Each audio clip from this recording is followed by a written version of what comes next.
Do you think we'll get it in anything but name? What do you think? I think we will leave, but I think we're just going to go from a position of half in the European Union to half out the European Union. And is that a thumbs up or a thumbs down as far as you're concerned? Disgraceful. Because? Because we voted to leave the European Union and we voted to become an independent, self-governing nation once again, and I suspect, and I believe we're seeing right now, the great Brexit betrayal happening before our very eyes. On Thursday's Question Time, Professor Robert Winston said there was a minute chance Brexit wouldn't happen.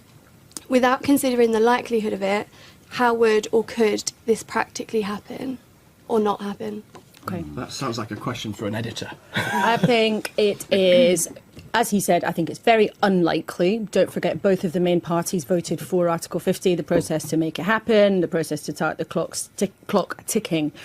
I suppose you can see a situation if there was a sudden and very clear reversal in public opinion, which might be the kind of thing that would come about if something very serious happened to the economy, or if there was some huge bust up in the talks, or all kinds of things that we can't imagine right now. But you can sort of see some scenarios that would have to really change public opinion. And I think only in that case would you see any of the politicians in either the Labour Party or the Tory Party feel that it was the right thing to say, hold on, let's have another think about this.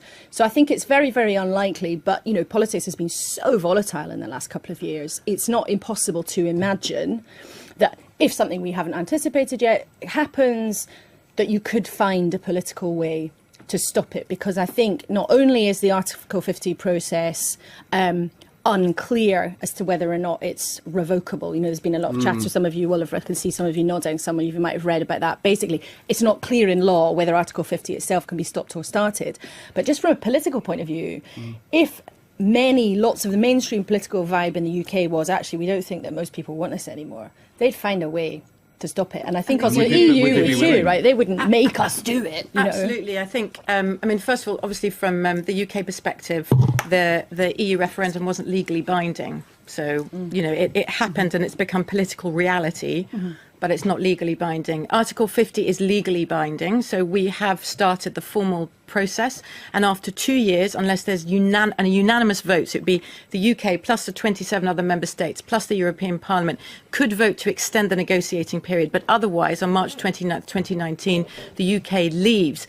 Up until that point, I mean, generally in the Commission, they say up until that point, the UK can change its mind. After that point, you know, when there's talk about you can vote in the 2020 election on the Brexit deal, we're out. So Britain can vote and decide what it likes, but actually we have left the European Union at that stage and we would have to apply to come back in. What I think, if we're talking sort of in theory rather than practice or likelihood, what it interests me is, were there to be this huge event that everybody, including the EU, because I know there's a feeling sometimes in the UK there's a conspiracy in the EU to keep the UK in. Whoever you talk to on the European political field would love the UK to stay, believes the UK is leaving.